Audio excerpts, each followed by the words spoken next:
Bismillahirrahmanirrahim. Assalamualaikum warahmatullahi wabarakatuh. Waalaikumsalam warahmatullahi Waalaikumsalam wabarakatuh. warahmatullahi wabarakatuh. Waalaikumsalam warahmatullahi wabarakatuh. Teman-teman, alhamdulillah, asyukurillah, segala puji bagi Allah yang masih memberikan kita kesehatan sehingga kita masih bisa berjumpa lagi meskipun via Zoom. Shalawat serta salam semoga tetap tercurahkan kepada Nabi Muhammad Shallallahu Alaihi Wasallam, kepada keluarganya, kepada para sahabat, kepada para tabiin, para tabiin, serta kepada kita yang insya Allah jadi pengikutnya hingga akhir zaman. Amin ya rabbal alamin. Baik, kita mulai dengan basmalah. Bismillahirrahmanirrahim. Ya, mesti diingat dan mulai coba diamalkan sedikit tentang yang basmalah misalnya. Kullu amrin dzibalin la yubda'u bi bismillahirrahmanirrahim bahwa abtar atau fawa aqta. Kalau saya nyebutin atau itu dua ini ya, ada dua keterangan, dua dalil bisa. Ya, artinya bisa abtar, bisa aqta. Seperti itu. Ya, artinya apa? Artinya sama. Terputus. Terputusnya apa? Mohon maaf. Yang terputusnya apa Mas Yaman? Yang terputusnya itu keberkahan dari itu amal, bukan amal itu sendiri. Keberkahannya, ya. Bayangkan kalau misalkan kita beramal sih beramal, tapi keberkahannya terputus. Nah, ini kayak ada yang kurang. Ada yang kurang. Izin ganti koneksi dulu.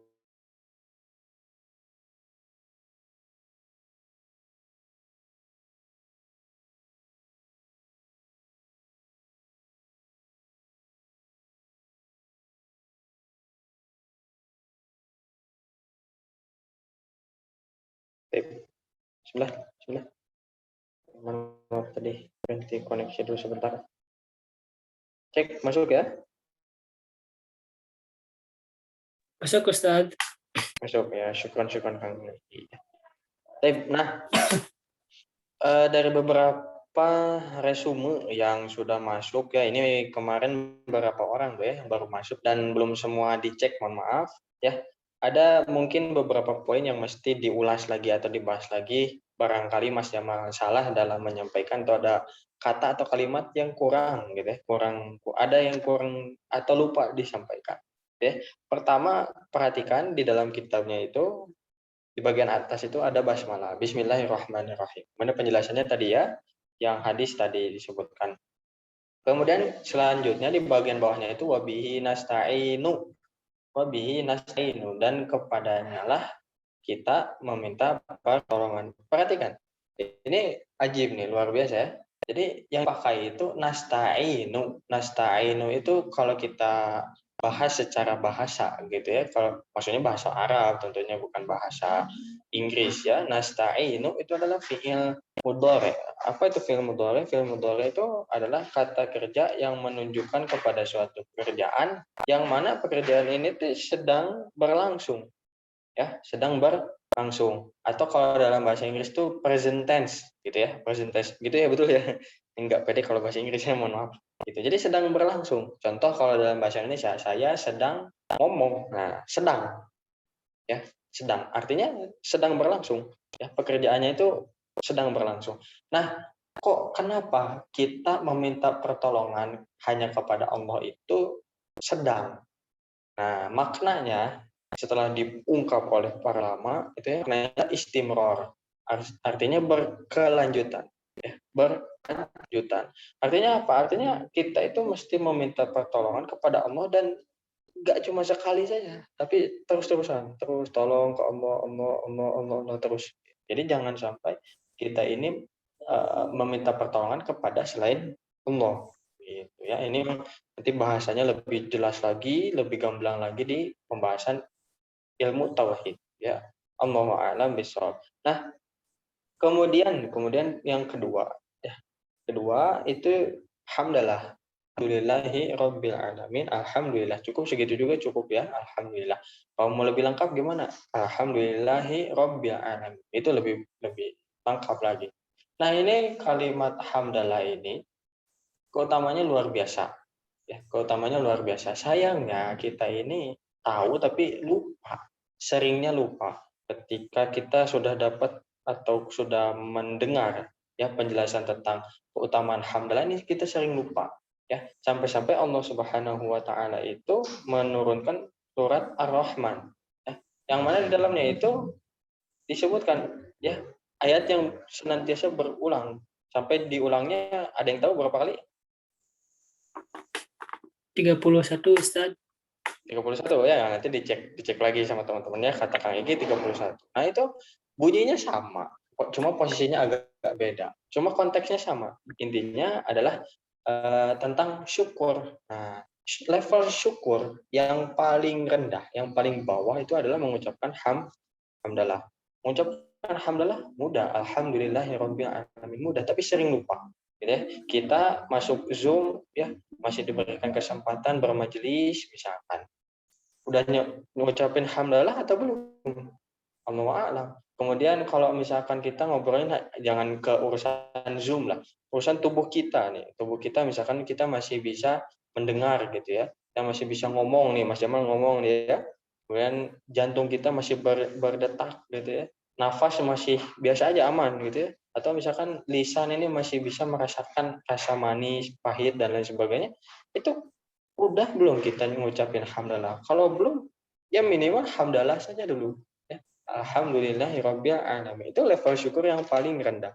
Ya. Kalau yang paling tinggi apa? Siapa Mas Jamal? Level syukur yang paling tinggi adalah menggunakan nikmat yang Allah kasih, ya, menggunakan nikmat yang Allah kasih dalam rangka taat kepada Allah Subhanahu wa taala. Contoh, kita dikasih sama Allah itu misalkan HP gitu ya. Nah, HP ini gunakanlah dengan sesuatu yang bermanfaat ya, sesuatu yang mengarah kepada taat, bukan kepada maksiat. Kalau misalkan bisa taat, kenapa mesti harus maksiat gitu ya? Kita ditanya mau masuk mana, surga atau neraka? Kita dengan lantang bilang surga. Tapi amalannya amalan ahli neraka. Nauzubillahi min dzalik. Nah, hari ini insya Allah kita akan lebih banyak membahas tentang umur ya. Jadi itu pendahuluannya insya Allah nyambung ya, insya Allah. Nah, kemudian poin ke selanjutnya, takwa itu kemarin sudah saya sampaikan, sudah Mas Jamal sampaikan bahwa takwa itu punya bidayah juga punya nihayah ya. Punya bidayah juga punya nihayah. Bidayah itu apa? Bidayah itu permulaan, nihayah itu ujungnya atau akhir ya. Nah, permulaan ketika kita misalkan ada teman kita, misalkan dia, mohon maaf, dia non muslim, dia bilang saya ingin bahagia selamanya. Kemudian dia tanya ke kita, gimana ya caranya supaya saya ini bahagia selamanya? Kita jawab dengan bertakwa. Oh gitu ya. Terus kalau saya mau jadi orang yang bertakwa, gimana caranya ya? Caranya langkah pertama adalah masuk Islam. Ini yang namanya bidayah atau permulaan. Ya. Atau bisa dibilang langkah awal untuk menuju kepada ketakwaan itu adalah masuk Islam. Jadi kalau orang yang non-Islam, bisa nggak disebut bertakwa? Ya nggak bisa. Ya, menurut kitab ini. Gitu ya, Allah a'lam bishawab. Nah kemudian ada juga nihayah. Jadi takwa itu punya bidayah, punya nihayah. Nah, nihayah itu apa? Nihayah itu ujungnya, akhirnya. Akhirnya ini ada 2 poin. 1, menjaga hati, jangan sampai hati ini berbuat syirik, menduakan Allah, gitu ya, menyekutukan Allah. Dan nanti tentunya lebih detail lagi di ilmu tauhid ya. Kemudian yang poin nomor 2 adalah menjaga anggota tubuh dari segala sesuatu yang tidak pantas bagi seorang muslim. Seorang muslim naik motor kebut-kebutan, pantas atau tidak? Kalau menurut Mas Jamal kurang pantas, kecuali kalau balapan. Ya, kalau balapan ya masa balapan pelan-pelan gitu kan. Ya, misalkan naik motor nih kebut-kebutan sampai tetangga komplain, sampai tetangga nggak bisa tidur, sampai tetangga misalkan udah mau tidur, tiba-tiba kita nyalain motor dan motor kita dimodif sedemikian rupa sampai suaranya tuh menggelegar, boom gitu ya. Nah ini sampai poin ini menurut Mas Jamal sih dia tidak melakukan hal yang pantas. Artinya apa? Artinya dia belum sampai kepada poin takwa sebenar-benarnya takwa atau sampai nihayah. Mungkin dia takwa, tapi masih di level yang awal-awal, masuk Islam. Islam dia, tapi takwanya ini belum sampai nihayah. Kemudian takwa ini bukan berarti hanya dua level, hanya dua bidayah nihayah, bidayah nihayah, bukan. Tapi di antara bidayah dan nihayah, di antara awalan dan akhiran itu ada banyak poin lagi. Banyak poin lagi. Kan belum disebutkan tentang sedekah, infak, wakaf, apalagi mungkin berolahraga, kemudian menjaga tubuh, atau misalkan untuk seorang istri misalkan bersolek di depan suami, kan masuk ketakwaan juga kayak gitu. Ya, kalau takwa cuma 2 poin itu gitu, nanti nggak akan ada yang nikah ya, karena nggak akan masuk gitu. Cuma kalau misalkan definisinya tepat gitu ya, penulisannya tepat, berarti takwa itu punya permulaan, punya akhiran gitu ya. Di tengah itu, di antara awal dan akhir itu ada banyak banyak cara untuk menggapai takwa ya. Ada misalkan saum, terus apa lagi, dan seterusnya, pokoknya banyak amal soleh gitu ya. Termasuk juga kalau misalkan suatu amalan, memang amalan ini zohirnya ini duniawi ya. Kalau apa yang zohirnya ukhrawi atau sifatnya akhirat, itu kayak misalkan sholat, kemudian zakat, naik haji, itu kan jelas ya, selama niatnya ikhlas, insya Allah bernilai pahala ya. Kan mohon maaf, dia supir Gojek misalkan ya, supir, aduh saya nyebut merek, mohon maaf, supir apa, ojek online gitu ya, ojek online. Nah, zohirnya memang dia cari uang, cari duniawi, tapi diniatkan untuk menafkahi keluarganya. Ini juga jadi pahala, ya. Ya, jadi pahala. Masuk level takwa yang mana, Mas Jamal? Allahu a'lam. Tapi masuk ke level takwa. Gitu ya. Jangan sampai bilang takwa itu cuma 2, bidayah, nihayah, titik, enggak. Tapi di antara bidayah dan nihayah itu ada level-level takwa lain. Ya, dibahasnya di mana, Mas Jamal? Dibahasnya lebih dalam lagi di kitab lain, insya Allah. Ya. Insya Allah. Kemudian, nah, ilmu yang bermanfaat adalah yang membuat kita bahagia dunia akhirat. Ya. Yang membuat kita bahagia dunia akhirat. Gitu. Nah, cuman kita juga mesti tahu nih, ilmu yang seperti apa sih yang mesti kita pelajari, yang bikin kita itu bahagia dunia dan akhirat. Ya tentunya adalah ilmu yang wajib ya. Namanya juga ilmu wajib, berarti memang wajib dipelajari. Contoh misalkan guru saya sampaikan, ilmu yang wajib itu pertama adalah ilmu yang berkaitan dengan i'tiqad. I'tiqad apa itu i'tiqad? I'tiqad itu keyakinan. Artinya apa? Ilmu tauhid.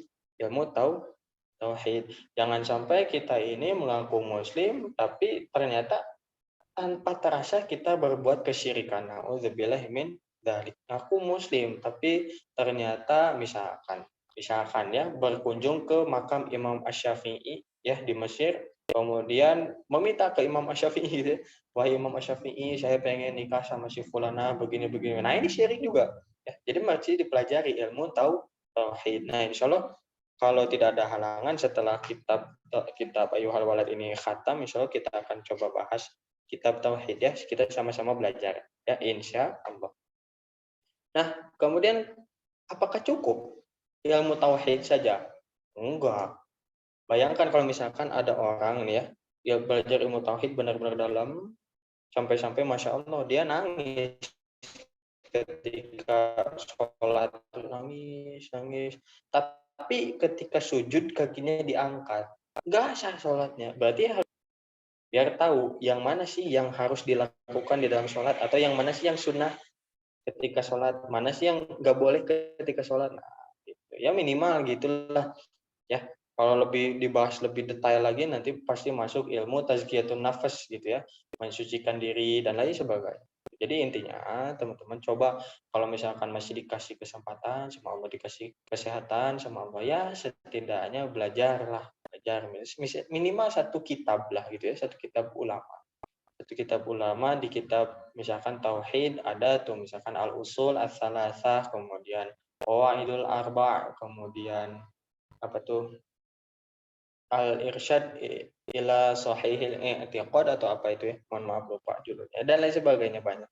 Atau fikih misalkan, fikih itu kalau di Indonesia memang mayoritas Syafi'i ya. Kalau apa kitab-kitab mazhab Syafi'i contohnya misalkan Safinatun Najah, kemudian Fathul Qorib, Fathul Mu'in, dan seterusnya lah. Ya, coba minimal satu kitab aja lah, satu kitab gitu.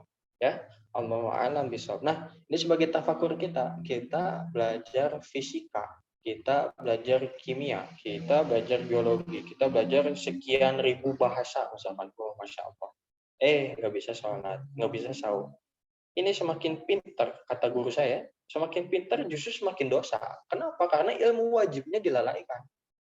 Ilmu wajibnya dilalaikan, ilmu yang sunnah ya baru dipelajari. Ibarat orang yang sholat tahajud, ya sholat tahajud kan hukumnya sunnah ya, meskipun sunnahnya memang ditegaskan, ditekankan, dianjurkan, disarankan. Ya, sholat tahajud, tapi nggak sholat subuh. Nah ini kan ngaco gitu. Ini ngaco gitu ya. Nah, seperti itu. Nah, kesimpulannya adalah semakin seseorang itu ilmunya bermanfaat, maka dia itu akan semakin semangat untuk taat. Dan juga dia semakin takut untuk bermaksiat. Jadi hati-hati ketika kita ngaji, kita setebal sekian jilid, tapi taatnya biasa aja, nyantai. Dengar azan, main HP. Kemudian apalagi banyak lah ya bentuk-bentuk hal yang mungkin mubah, tapi sebetulnya itu bukan sesuatu yang afdol, bukan sesuatu yang utama. Hati-hati. Atau misalkan ngaji kitab, berkitab-kitab banyak, berjilid-jilid, tebal sekali, tapi masih berani untuk bermaksiat. Seperti itu ya, Allahu a'lam bishawab. Kita masuk ke kitabnya. Masih di bagian awal dari kitab.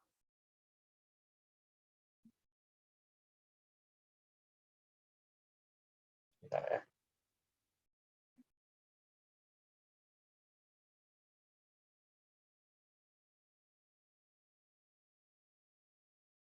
Baik.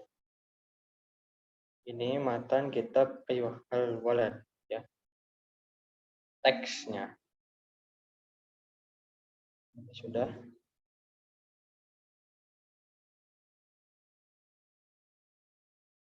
Baik. Nah, kita minta qori'nya baca dulu nih. Kang Zeni silakan dibaca.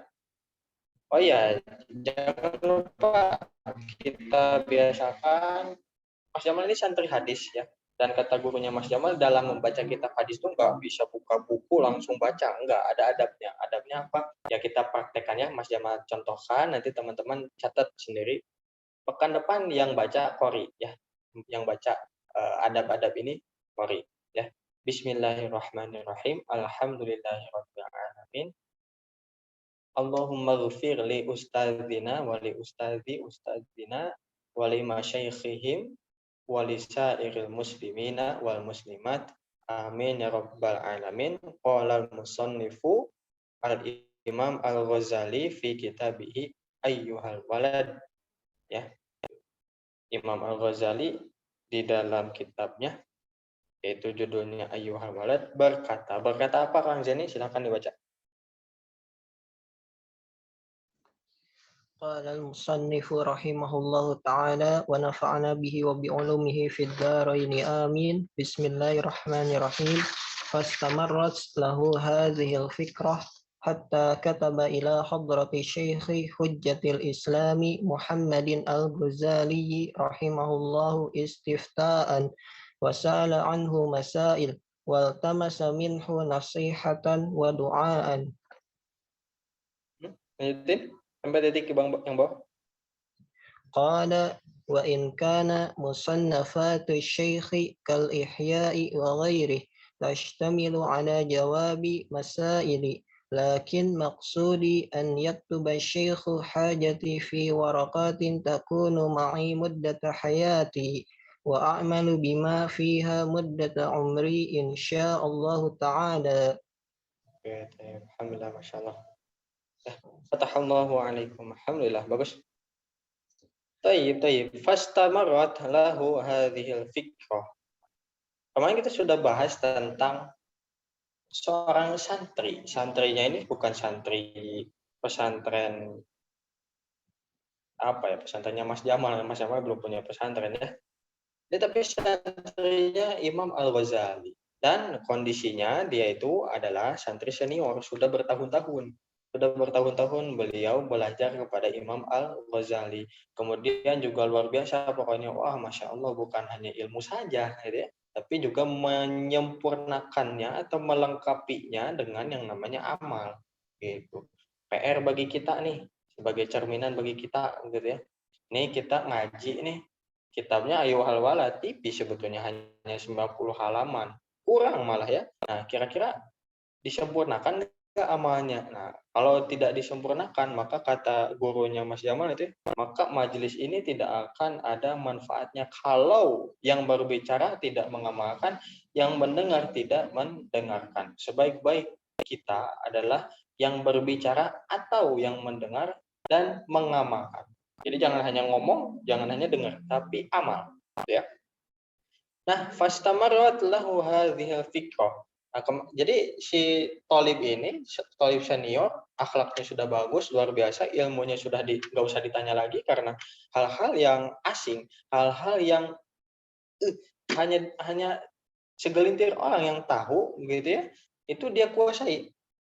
Ya, tapi dia masih mikir, ini saya ini kira-kira apa ya ilmu yang bermanfaat bagi saya gitu ya. Apakah di kitab A, di kitab B, atau C, dan lain sebagainya. Ini sebelah mana nih yang benar-benar akan bermanfaat bagi saya, kemudian juga menemani saya di kuburan nanti. Gitu. Nah, ternyata pikiran tersebut istamarat, berkelanjutan. Jadi beliau itu kepikiran sama perkara yang tadi, ya, pikiran tadi. Gitu. Itu Masya Allah, ini luar biasa ya. Dan memang di dalam kitab syarahnya, di dalam kitab syarah itu penjelasan ya, penjelasan dari kitab Ayyuhal Walad, disebutkan bahwasanya bertafakur atau berpikir ya, kayak muridnya Imam Al-Ghazali ini, dalam waktu yang saatan itu bisa diterjemahkan 1 jam, tapi di sini mungkin lebih tepatnya sesaat ya. Bertafakur atau berpikir sejenak atau sesaat itu lebih baik ketimbang beribadah 1000 tahun. Kalau Mas Jamal nggak salah, nanti coba dicek lagi ya. Ini luar biasa. Nah, makanya kita ini jangan sampai hanya beribadah terus, beribadah, tapi kita tidak berakal. Maksudnya apa? Maksudnya kita ibadah tapi nggak memaknai ibadah itu apa.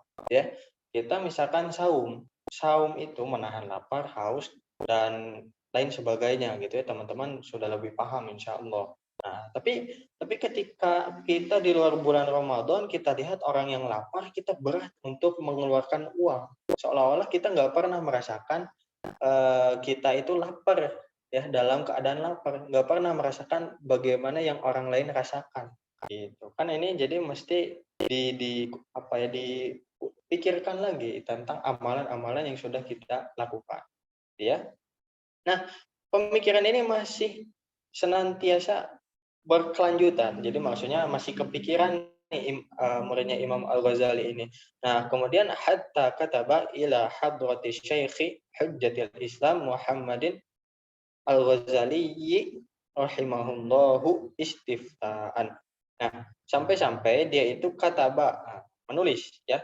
Menulis kepada siapa? Kepada hadrati Syekh. Ya, Syekh maknanya sudah dijelaskan, ada 3 ya. Jadi kalau lupa cek lagi video sebelumnya. Hadrah itu juga sama, bentuk penghormatan gitu ya kepada guru, kepada syekh ya. Hujjatil Islam sudah dijelaskan juga, Muhammadin, namanya Muhammad Al-Ghazali rahimahullah. Semoga Allah merahmati beliau. Istiftaan. Jadi istiftaan itu maksudnya, istiftaan itu adalah meminta fatwa ya. Jadi beliau kepikiran terus, ini gimana ya saya ini ilmu yang bermanfaat itu yang bagaimana ya. Udah saya tanya aja ke guru saya, ya Syekh gitu ya. Kurang lebih gambarannya kayak gitu, ya Syekh, saya minta petunjuk, minta irsyad dari engkau, minta bimbingan dari engkau, minta fatwa dari engkau. Ya, ini saya punya permasalahan nih. Ilmu apa sih yang benar-benar bermanfaat bagi saya dan mana yang tidak bermanfaat? Minta fatwa, minta petunjuk, minta bimbingan dari gurunya. Ya. Nah, kemudian wasala anhu masailah. Nah, kemudian dia bertanya ya, bertanya kepada syekhnya itu tentang masail. Masail itu jamak dari masalah. Masalah kalau di bahasa kita itu masalah. Loh, kok ini di sini pakai jamak ya Mas jamak. Jadi jamak itu dalam bahasa Arab maksudnya adalah jumlahnya itu minimal 3, ya maksimalnya tidak terhingga. Contoh misalkan kitabun buku, tapi bukunya hanya 1. Kalau bukunya ada 3 berarti kutubun, ya. 3, 4, 5 sampai seterusnya itu pakainya kutubun bukan kitabun. Itu ya uniknya bahasa Arab. Ya, istilahnya apa Mas Jamal? Istilahnya adalah jamak. Nah, masail itu adalah jamak dari masalah. Artinya di sini diterjemahkan. Jadi santri ini bertanya kepada gurunya tentang beberapa masalah. Ya, beberapa masalah. Maksudnya masalah yang mana Mas Jamal? Yang tadi, ya. Ilmu mana sih yang bermanfaat bagi saya supaya saya itu meninggalkannya. Kemudian ilmu mana mohon maaf tadi salah ya. Ilmu mana sih yang bermanfaat bagi saya supaya saya ini berfokus ke arah sana, fokus mengamalkan ke sana. Kemudian fokus untuk mengulang-ulang supaya nanti ada yang nemenin saya di kubur saya gitu ya. Juga mana sih ilmu-ilmu yang tidak bermanfaat, yang mana ini tuh malah jadi memudaratkan saya gitu ya. Nah, kemudian wal tamasa minhu nasihatan wa du'aan. Nah, katanya iltamasa minhu itu maksudnya tolaba minhu, meminta ya. Jadi meminta kepada si gurunya ya. Murid Imam Al-Ghazali meminta kepada gurunya yaitu Imam Al-Ghazali tentunya ya, nasihat kalau dalam bahasa kita wa doaan dan doa. Nah, ini perlu digarisbawah ini. Murid Imam Al-Ghazali kepada gurunya itu beliau meminta nasihat dan doa, juga meminta irsyad, bimbingan. Ya. Makanya kita pun coba ikuti apa yang telah dilakukan oleh para ulama, ya. Ketika bertemu dengan guru, minta nasihat, minta doa, kemudian konsultasi. Jangan sampai bertemu guru cuma diajak selfie saja. Diajak selfie, di-upload. Nasihatnya nggak dapat, doanya nggak dapat, gitu ya. Kemudian juga nggak ada konsultasi apa-apa. Gitu. Hati-hati, ya jangan sampai salah konsep. Ya. Nah kemudian, pola, ya. Wa in kana musannafatu syekhi kal ihya'i wa ghairihi tashtamilu ala jawabi masaili. Nah, dia berkata, nah meskipun sebetulnya musannafat itu karya tulis ya, karya tulis dan jumlahnya banyak ya. Karya tulis atau beberapa karya tulis Imam Al-Ghazali seperti Al-Ihya. Al-Ihya itu maksudnya Ihya Ulumuddin.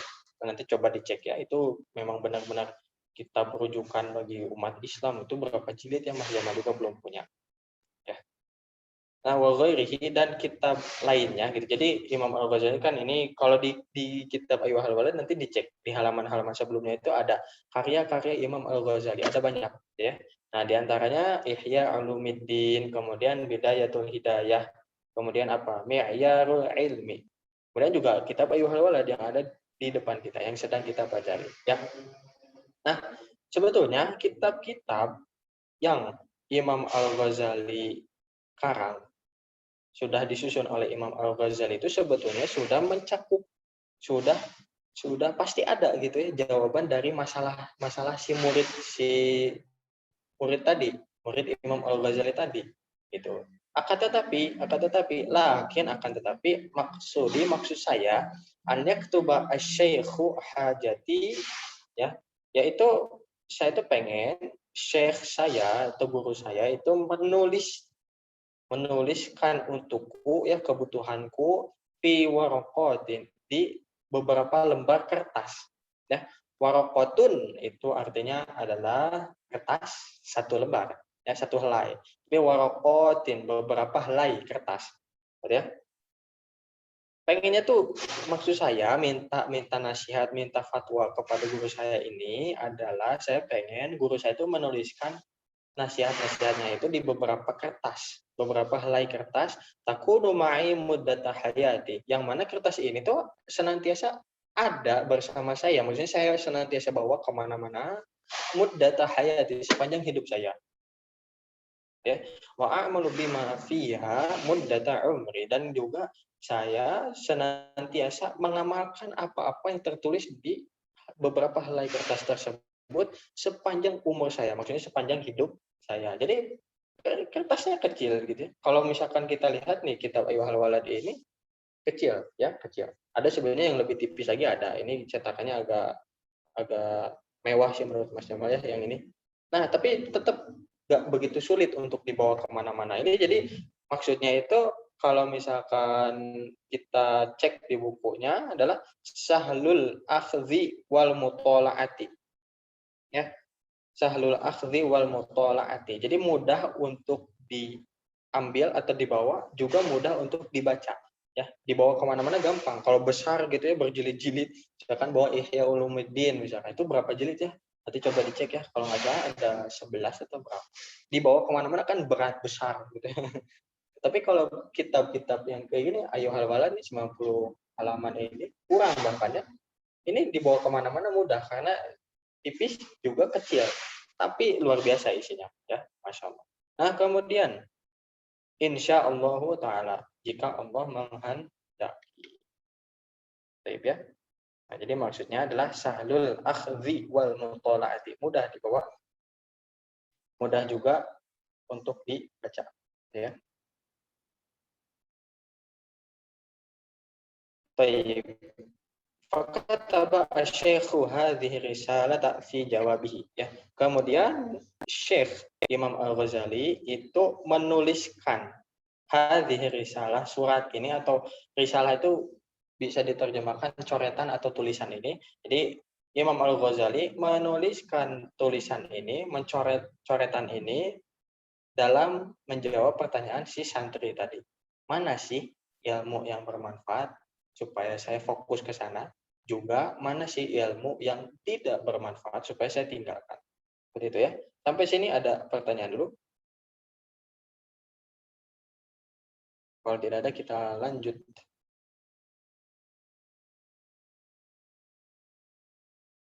Masuk ke nasihat pertama nih ya. Sepertinya belum ada Ustadz. Baik, syukur kali ya. Baik. Karena tidak ada. Jadi ini poin intinya. Jadi buku ini itu adalah intisari dari nubuwah, kenabian, ya. Jadi intisari kenabian, kemudian ringkasan syariat-syariat agama Islam, ya, ringkasan, ya. Tentunya ketika kita baca kitab ringkasan itu juga jangan merasa cukup. Nanti setelah selesai kitab Ayyuhal Walad, lanjutin lagi ke kitab-kitab yang lebih tebal lagi. Apalagi ilmu-ilmu yang memang wajib tapi belum kita kuasai, contoh ilmu tauhid pelajari, kemudian ilmu fikih pelajari, jangan sampai merasa cukup. Saya ini udah ngaji kitab, ya terus kenapa coba terus belajar. Orang yang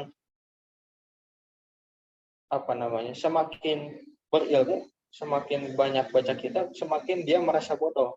Karena karya ulama itu banyak sekali, ya, termasuk Imam Al-Ghazali, ya. Nah, ternyata setelah dibuka lagi di buku, di penjelasannya, ya, buku ini saking luar biasanya sampai-sampai orang yang mulia itu, ya, orang yang mulia pasti butuh sama kitab Ayyuhal Walad.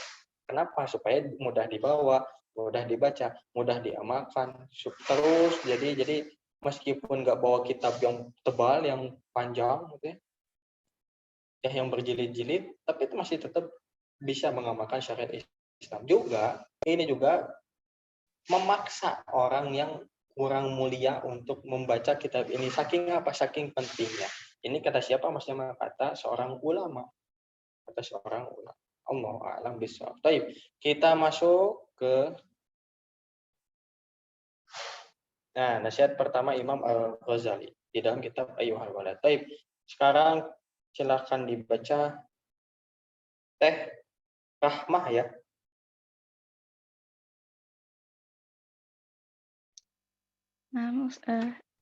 Bismillahirrahmanirrahim. I'lam ayyuhal walad wal muhibbul aziz Atalallahu biqa'aka bita'atihi Bako aka, biqa'aka enggak bi, fathah. Oh. Bako, baqa'aka bita'atihi terus wasalaka bika sabila ahabbaihi anna man ahibba, ahibbaihi anna mansyuran nasihati yuktabu min ma'dini risalati alaihi salatu wassalam in kana qad balaghaka minhu nasihatun wa ayyu hajatin laka fi nasihati wa in lam tablugka faqul li madza hasalta fi hadhihi sinina al-madiyati. Ya, taib. Alhamdulillah. Bagus ya. Tapi kita bahas ke nasihat pertama Imam Al-Ghazali atau jawaban pertama dari Imam Al-Ghazali ketika ditanya, apa sih ilmu yang bermanfaat? Nah, katanya begini, alam, ketahuilah ayyuhal walad, wahai anak. Anaknya di sini pakai alif lam, artinya apa? Khusus, ya. Ketahuilah wahai anak, anakku. Ini luar biasa, ya. Jadi pada hakikatnya ketika seorang guru ngobrol atau berinteraksi dengan muridnya, mestinya itu menganggap anaknya ini bimanzilatil walad, ya, selevel atau sama dengan anak. Jadi ibaratnya ketika guru itu punya murid, dia itu menganggap muridnya itu sebagai anaknya sendiri, ya, meskipun nggak punya hubungan darah, ya. Makanya dijelaskan bahwasanya likamali syafaqah, ya, kasih sayangnya ini sempurna, gitu ya, sempurna. Jadi nggak setengah-setengah, ya, nggak membenci juga. Jadi seolah-olah nasihat ini adalah nasihat dari ayah kepada anak, meskipun pada hakikatnya Imam Al-Ghazali itu tidak punya hubungan darah dengan si santri ini, ya, yang tidak disebutkan namanya sebetulnya. Nah, kemudian ada yang unik nih disebutkan oleh Ibnu Abbas.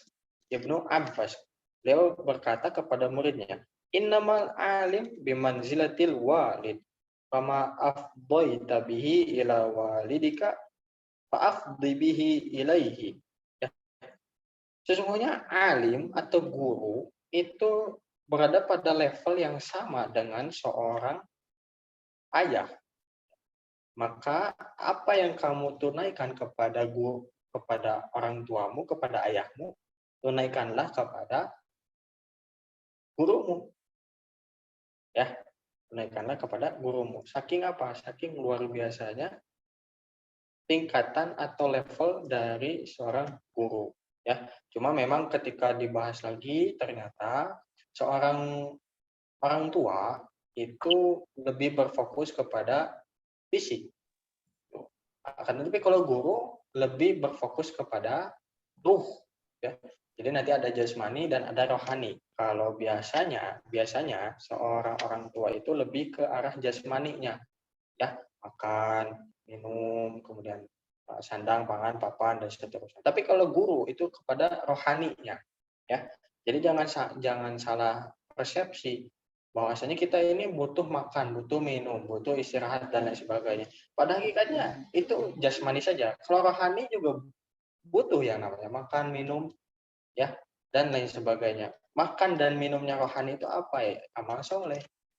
Dan ini adalah yang senantiasa diperhatikan oleh seorang guru. Tapi gurunya yang gimana dicek dulu, karena di akhir zaman ini memang luar biasa, ya. Ada juga ternyata guru yang tidak menghendaki kebaikan bagi siswanya atau binaannya. Ada juga guru yang mungkin yang penting saya digaji. Alhamdulillah, amin. Ya. Nah, kemudian alam ayyuhal walad wal muhib, wa artinya dan, al muhib itu secara bahasa artinya adalah orang yang mencintai. Maksudnya di sini adalah orang yang penuh cinta. Ini luar biasa, ya, luar biasa. Seorang guru kepada muridnya tidak punya hubungan darah, sebatas guru dan murid saya, tapi sampai kepada titik cinta. Oh, masya Allah. Ini artinya apa? Artinya memang guru muridnya yaitu Imam Al-Ghazali dengan santrinya, dengan binaannya itu saling mencintai karena Allah, ya. Ya, saling mencintai karena Allah. Dan ini luar biasa. Orang-orang yang saling mencintai karena Allah itu lebih utama, ya. Lebih utama ketimbang seorang ayah yang mencintai anak, lebih utama. Atau misalkan seorang suami kepada istrinya itu lebih utama. Kenapa? Karena pada hakikatnya kalau kita lihat di dalam Al-Qur'an ya, bima qa'adi sidqin 'inda malikim muqtadir. Ya, jadi orang-orang yang saling mencintai itu mereka ada di maq'adi sidqin, di tempat duduk yang sidqin, ya, yang membahagiakan, yang menyenangkan gitu. Sidqin itu benar, gitu ya. Sidqin. Ini maksudnya ya surga, gitu ya. Ainda malikin muqtadir, ya, di sisi Allah Subhanahu wa taala yang Maha Muqtadir. Ya, Maha berkuasa. Silakan dicek-cek lagi, ditanya-tanya lagi kepada guru tafsirnya tentang ayat Al-Qamar ayat 55. Ini kan luar biasa. Ya, luar biasa. Artinya orang-orang yang saling mencintai karena Allah itu mereka akan masuk surga. Untuk orang yang sekedar cinta saja, ya, sekedar cinta saja, bisa jadi bukan karena Allah gitu ya. Misalkan seorang suami cinta kepada istrinya saja bukan karena Allah, ya. Bisa jadi ini kesudahannya bukan di surga tapi di neraka, ya. Karena betapa banyak di zaman sekarang apalagi ya, pemuda yang memang saling mencintai gitu, kemudian dengan jalur yang tidak sesuai dengan syariat Islam, contoh pacaran. Dan setelah pacaran naik hubungannya sampai hamil. Alhamdulillah, ini kan bukan cinta yang sesungguhnya, ya. Ini bukan cinta karena Allah. Kalau cinta karena Allah itu akan menjadikan seseorang lebih taat, ya, lebih taat kepada Allah. Begitu. Nah, kemudian tentang cinta, ya, tentang cinta. Kita lihat di dalam Al-Quran. In kuntum tuhibbunallah fattabi'uni yuhibbukumullah. Ya, itu potongan ayat, nanti silakan dirujuk lagi di dalam Al-Quran. Di dalam Al-Quran disebutkan, in kuntum tuhibbunallah, kalau antum mengaku bahwa antum itu cinta kepada Allah, fattabi'uni, maka ikutilah aku. Ikutilah Rasul maksudnya. Fattabi'uni, maka yuhibbukumullah, maka Allah akan mencintaimu. Garis bawahi. Seorang yang mencintai itu, dia tidak akan melakukan sesuatu yang dibenci oleh orang yang dicintai. Contoh, seorang suami tidak akan melakukan sesuatu yang dibenci oleh istrinya. Enggak mungkin. Ya. Kalau misalkan seorang suami melakukan sesuatu yang dibenci oleh istrinya, misalkan nih, ada pasangan suami istri. Istrinya ini nggak suka kalau misalkan si suami misalkan punya Instagram, ya. Dan tentunya dipakai Instagramnya sama suami. Kalau misalkan si suami ini menginstal Instagram, misalkan, kemudian dia lihat segala macam, bahkan alhamdulillah lihat aurat-aurat wanita lain, berarti cintanya bohong. Nah, kita balik lagi ke bahasan kita coba rujuk kepada ilmu fikih. Di dalam ilmu fikih nanti akan ada 5 istilah yang tentunya teman-teman tuh nggak akan asing, ya.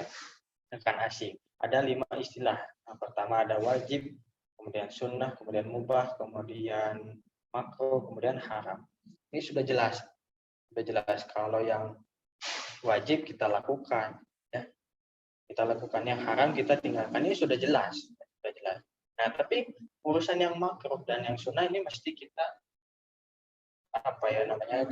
direvisi lagi, kita bahas lagi, kita bahasanya diulang lagi, coba dicek lagi amalan-amalan kita. Ya, sunnah itu sinonimnya atau persamaan katanya adalah mustahab. Artinya apa? Artinya seseorang yang melakukan ibadah sunnah, dia bahasanya. Kalau dia melakukan ibadah sunnah, maka orang yang mensyariatkan ibadah tersebut ya yang sifatnya sunnah itu akan mencintainya gitu. Contoh seorang guru bilang kayak gini, saya itu lebih suka kalau kamu potong rambut. Saya itu lebih suka kalau kamu potong rambut. Kata seorang guru kepada muridnya. Itu memang tidak wajib. Tapi bisa kalau dihukumi itu sunnah ya. Sunnah itu yang kita pahami adalah kalau dilakukan dapat pahala, kalau tidak dilakukan tidak apa-apa. Ya, katanya sih gitu, Nah, pada hakikatnya kalau misalkan si santri tadi ya dia sadar sebetulnya perintahnya ini sunnah tidak wajib, perintah dari gurunya, tapi dia tetap mencukur rambutnya. Kenapa? Karena dia berharap gurunya ini mencintainya karena dia melakukan amalan sunnah ya, yang mana diperintahkan oleh gurunya. Gitu. Jadi ketika kita mengamalkan amalan sunnah, maka Allah dan Rasulnya akan mencintai kita. Ya. Meskipun di definisinya tadi adalah kalau dilakukan dapat pahala, kalau tidak ya nggak apa-apa. Nah setelah kita bahas tadi definisinya harus diubah dong. Ya, jadi sunnah itu atau mustahab itu adalah ibadah yang kalau dilakukan dapat pahala, kalau tidak dilakukan rugi. Kenapa? Karena kalau kehilangan kesempatan untuk lebih dicintai lagi oleh Allah dan Rasulnya. Seperti itu. Kemudian kita bahas tentang kalau mubah, saya nggak usah bahas ya nanti insya Allah mungkin sebenarnya terbahas di bawah nanti ya. Nah, untuk yang makruhun secara bahasa itu makruhun diambil dari kata kariha yakroh. Maknanya apa? Kariha yakrohu itu membenci. Makruhun itu artinya dibenci. Balik lagi ke statement awal. Apakah mungkin seorang yang mengaku mencintai Allah dan Rasulnya itu melakukan hal yang dibenci? Nggak mungkin. Kalau misalkan dia melakukan amalan yang hukumnya makruh, artinya cintanya bohong. Contoh misalkan mohon maaf. Tentang hukum rokok. Rokok itu ulama itu berselisih pendapatnya antara makruh dan haram. Bukan makruh dan sunnah, bukan makruh dan mubah, atau misalkan bukan makruh dan halal atau wajib misalkan ya, naudzubillah. Bukan, tapi makruh dan haram. Haram, berarti sudah jelas ditinggalkan. Ya, sudah jelas ditinggalkan. Tapi memang MUI ya, Majelis Ulama Indonesia menyatakan bahwa rokok itu makruh. Sekarang kita definisikan makruh itu apa? Tadi yang dibenci. Ya, kalau misalkan kita ngaku kita beriman kepada Allah, maka kita tidak akan melakukan hal yang dibenci ya oleh Allah dan Rasulnya. Di antaranya apa? Di antaranya merokok. Allahu a'lam bishawab. Seperti itu ya. Nah, kemudian al-azizu. Secara bahasa memang al-aziz itu perkasa gitu ya. Sampai-sampai ada asma Allah namanya al-aziz ya. Nama Mas Jamal itu nama lengkapnya Jamaluddin Abdul Aziz. Abdul Aziz artinya adalah hamba yang maha perkasa gitu. Al-Aziz itu berarti perkasa. Nah, tapi maksudnya di sini adalah mulia. Maknanya bisa banyak, diantaranya mulia. Nah, orang yang aziz itu, kalau ini prakteknya dalam kehidupan sehari-hari ya, kalau dia itu butuh bantuan ya, kalau misalkan ini di masa pandemi begini, misalkan dia kerepotan urusan ekonomi, kalau dia orang yang aziz ya, maka dia itu nggak akan meminta bantuan kepada orang lain, meskipun dia itu butuh bantuan dan bisa minta bantuan. Ya zaman sekarang bisa kan ya minta bantuan via WhatsApp, bisa tinggal ketik bisa minta bantuan ya, atau telepon misalkan, Assalamualaikum, Waalaikumsalam, tolong dong saya butuh uang begini. Tapi orang yang aziz ya, dia itu nggak akan meminta bantuan ke orang lain ya. Kenapa nggak minta bantuan? Karena dia menjaga kehormatannya, menjaga yang namanya izzah, kehormatan. Yang izzah nanti nyambung ya sama aziz. Nah, Kemudian kalau itu misalkan dalam urusan harta ya misalkan. Tapi kalau dalam urusan ilmu justru harus minta ya. Balik lagi ke yang pertemuan kemarin. Man laisa lahu syaikhun fasyaitonu syaikhuhu. Bang siapa yang enggak punya guru maka setanlah gurunya. Ya. Makanya kita mesti berguru ketika kita dengar ada orang nih, oh masya Allah nih, masya Allah ternyata beliau udah khatam misalkan, khatam kitab tauhid. Nah kita berguru sama beliau, ya saya pengen dong berguru sama antum. Gitu. Sama Mas Jama juga ketika dengar, oh saya lulusan pesantren anu, oh pesantren apa itu, pesantren begini bahas kitab apa, anu, oh saya boleh berguru nggak gitu. Urusan ilmu itu harus haus ya. Cuma memang nanti ketika dibahas lebih dalam di dalam kitab Tazkiratus Sami' wal Mutakallim dibahas adab seorang santri ya, adab seorang santri kepada gurunya ya, itu kepada gurunya atau kepada dirinya sendiri, nanti coba dicek ya. Pokoknya adab seorang santri itu dia mesti beristikharah ya, beristikharah meminta dipilihkan oleh Allah guru ya. Dia sholat istikharah dulu. Ya Allah, saya ini pengen berguru kepada fulan.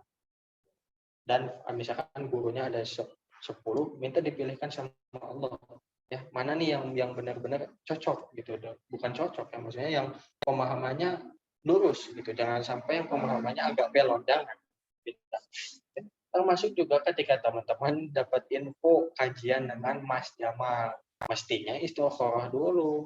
Ya istikharah ya Allah, saya pengen berguru kepada Mas Jamal begitu. Ini misalkan ya, ternyata agak kurang bagaimana. Nah, itu berarti tinggalkan adabnya seperti itu ya. Allahu a'lam bissawab. Nah, kemudian atau atolallahu baqa'aka bi ta'atihi ya, atolallahu baqa'aka bi ta'atihi. Atola itu memanjangkan ya, memanjangkan. Atolallahu, Allah memanjangkan baqa'aka itu eksistensimu gitu ya, atau keberadaanmu. Bako itu sebenarnya kekal ya, kekekalanmu, tapi ya tidak ada yang kekal ya manusia gitu ya. Jadi maksudnya semoga Allah itu memanjangkan umurmu ya, umurmu, eksistensimu di dunia. Ya maksudnya memanjangkan umurmu gitu ya, bi taatihi, dalam ketaatan kepada Allah. Ya, ini doa. Ya, semoga Allah memanjangkan umurmu dan dalam keadaan taat kepada Allah. Jadi ini luar biasanya ya, ditambahkan dengan bi taatihi.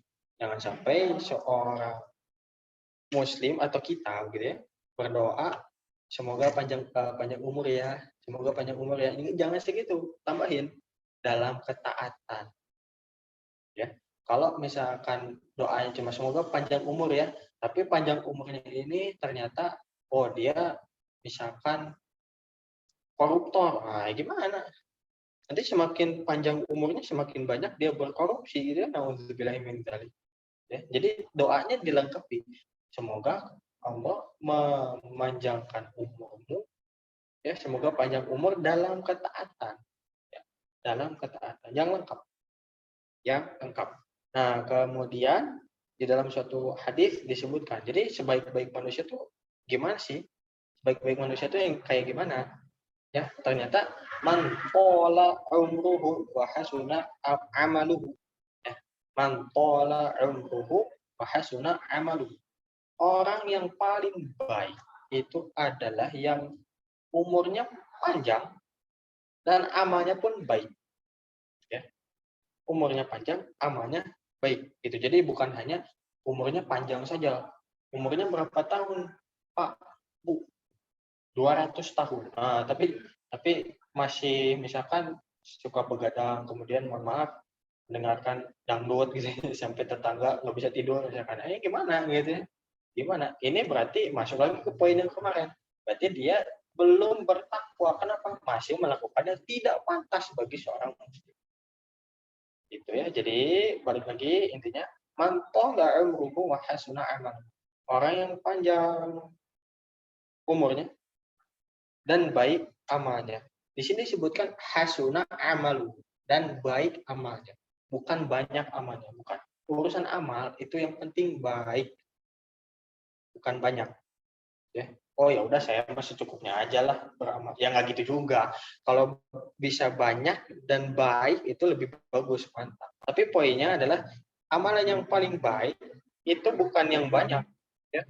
Misalkan dari misalkan setelah Isya sampai subuh sholat terus, tapi nggak ikhlas. Nah ini banyak tapi tidak baik, ya tidak baik. Bahkan kalau kita bahas di dalam ilmu tauhid, ya dalam kitab tauhid disebutkan bahwasanya hal tersebut termasuk ria, ya ria, dan ria itu termasuk syirik kecil, ya syirik kecil. Artinya apa? Artinya kalau syirik kecil membatalkan seluruh amalan yang dilakukan. Contoh tadi ya, setelah sholat isya sampai subuh sholat terus, tapi ingin dilihat oleh calon mertua. Nah, ini berarti pahala sholatnya sepanjang malam itu gugur. Kenapa? Karena dia ria. Karena dia ria. Gitu. Syirik kecil. Oh, nggak apa-apa lah, Ustaz. Syirik kecil ini. Nggak apa-apa, Mas Jamal. Ini mah syirik kecil. Asyirkul asghar min kaba'iril dzunub. Syirik kecil itu termasuk dosa besar. Na'udzubillah min dzalik. Seperti itu, ya, teman-teman. Ini juga berkaitan dengan ini, hati-hati dalam bermedsos, ya. Jangan semuanya di foto, di-upload, di-update status misalnya. Lagi kajian Ayuhal Walad nih, ya, di-upload, nggak usah. Ya, nggak usah. Teman-teman ngaji yang benar, niat yang ikhlas, nggak usah di-upload, nggak usah. Kecuali kalau misalkan pengen upload itu ada kata atau kalimat yang luar biasa gitu ya, yang ada di dalam kitab ini, sampaikan, dibikin status supaya orang lain barangkali dapat hidayah dari status kita, itu bagus. Tapi kalau misalkan kita bilang lagi kajian nih gitu sama Mas Jamal, nggak usah. Nanti takutnya masuk ke bab riya atau sum'ah. Riya itu ingin dilihat, sum'ah itu ingin didengar. Dua-duanya termasuk syirik kecil, dan syirik kecil tadi termasuk dosa besar. Gitu ya, termasuk dosa besar. Dan yang lebih penting lagi sebetulnya gini, kita belajar caranya benar, ya, niat yang ikhlas, kemudian kita amalkan dalam kehidupan sehari-hari sampai wafat tentunya, ya, sampai wafat.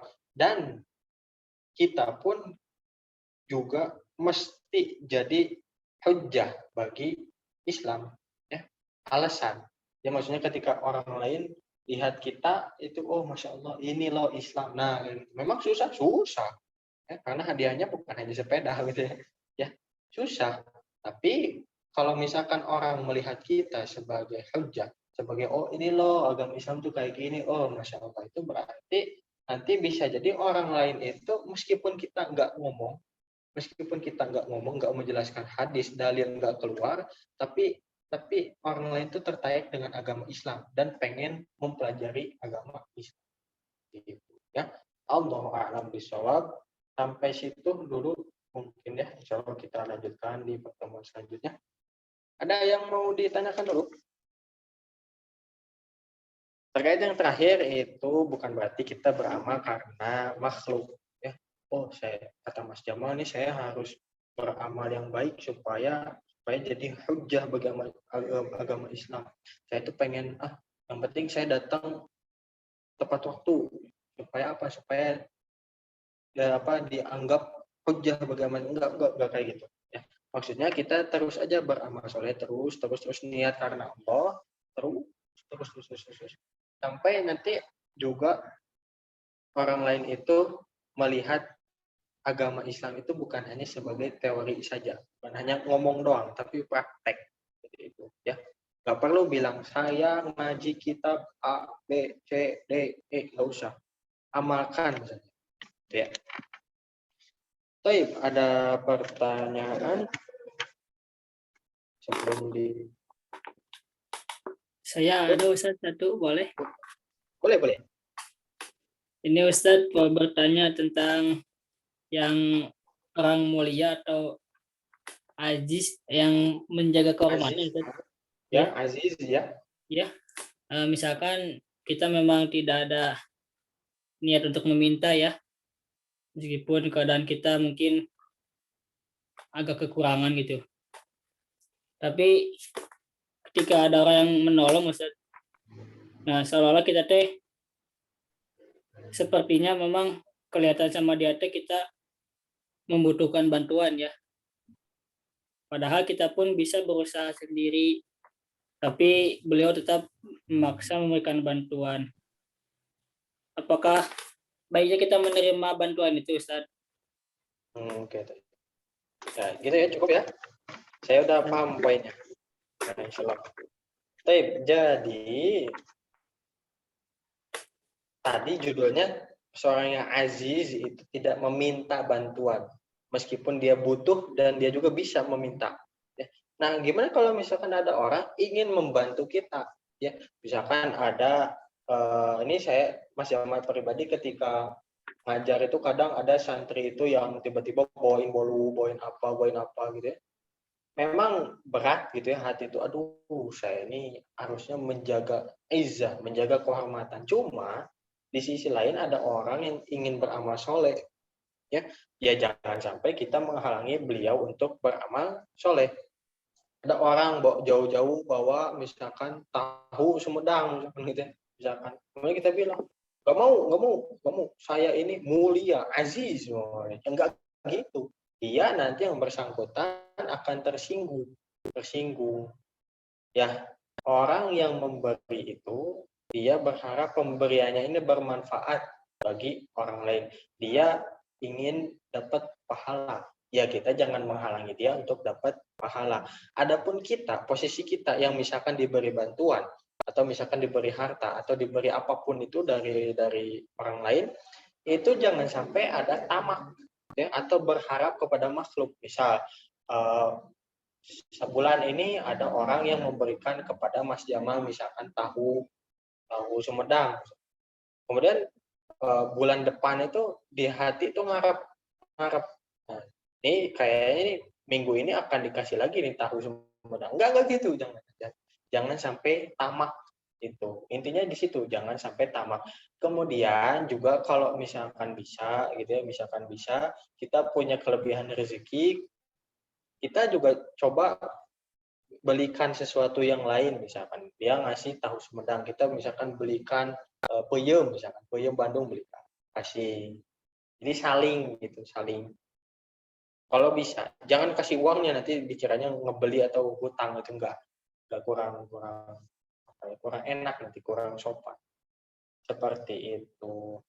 Ya, Allahu a'lam bishawab. Ada pertanyaan lain? Ustaz, Afwan, saya ada pertanyaan Ustaz. Ya, boleh. Tadi Ustaz kalau nggak salah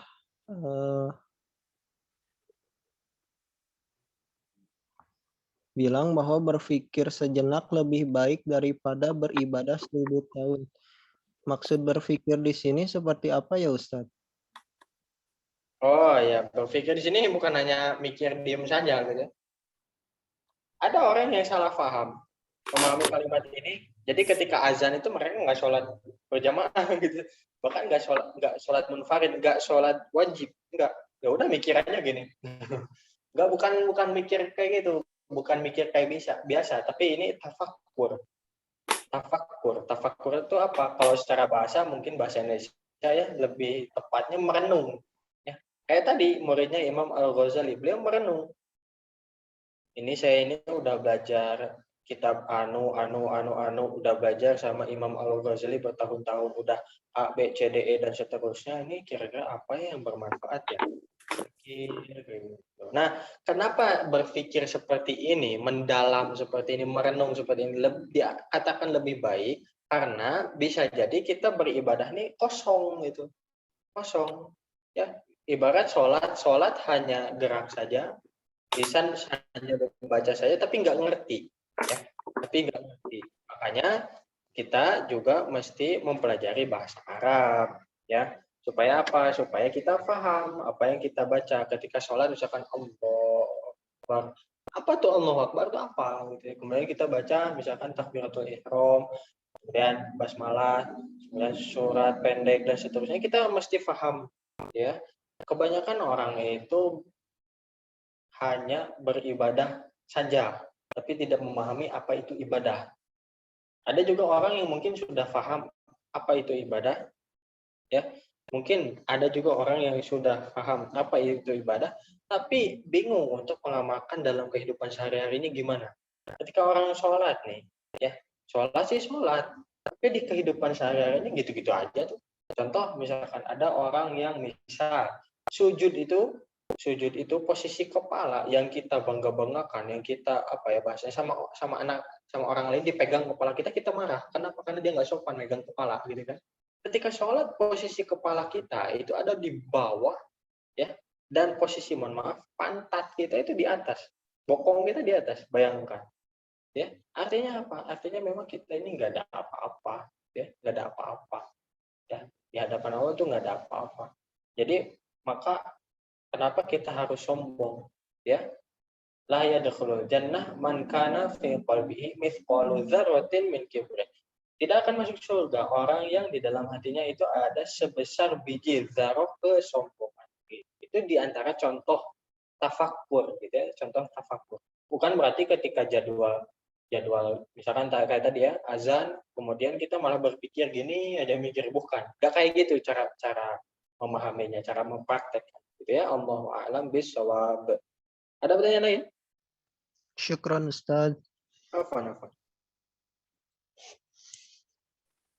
Afwan Ustaz, Ya, boleh.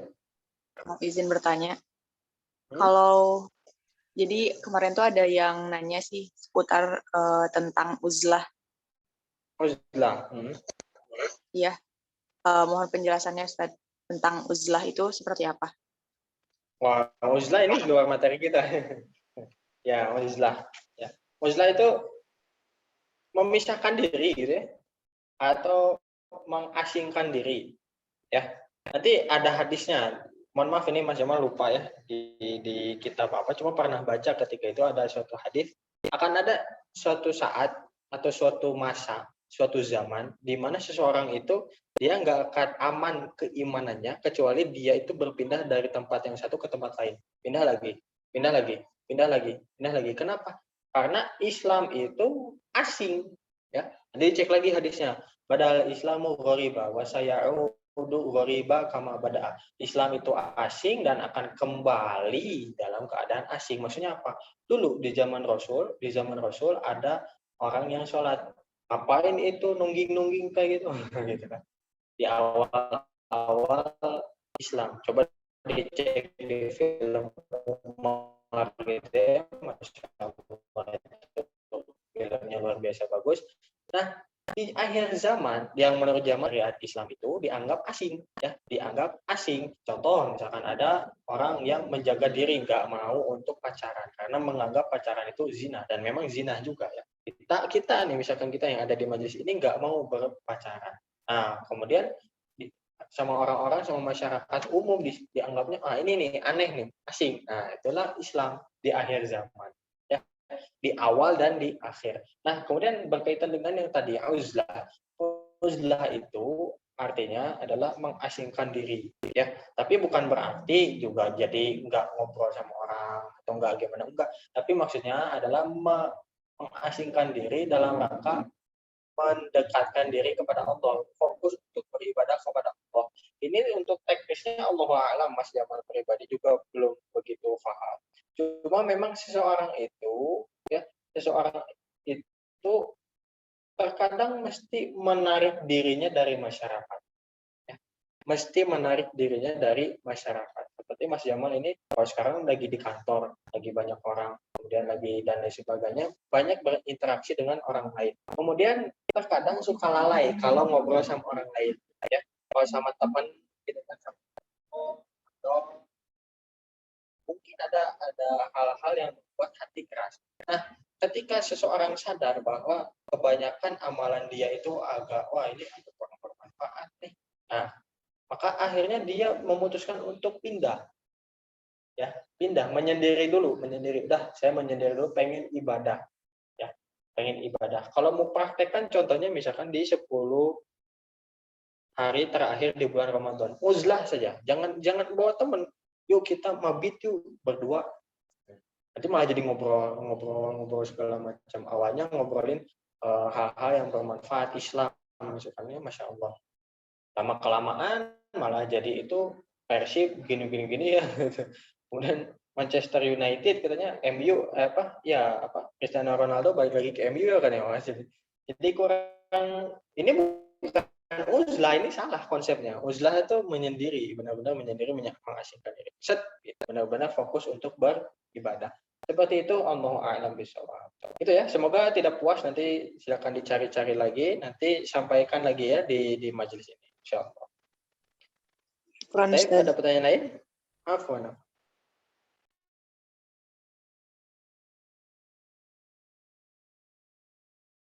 Oke, sepertinya tidak ada ya, insya Allah ya. Insya Allah kita cukupkan majelis kita di pertemuan kedua di pembahasan kitab Ayyuhal Walad dengan hamdalah alhamdulillahirabbil alamin. Istighfar sebanyak-banyaknya dan sebaik-baiknya, astagfirullah.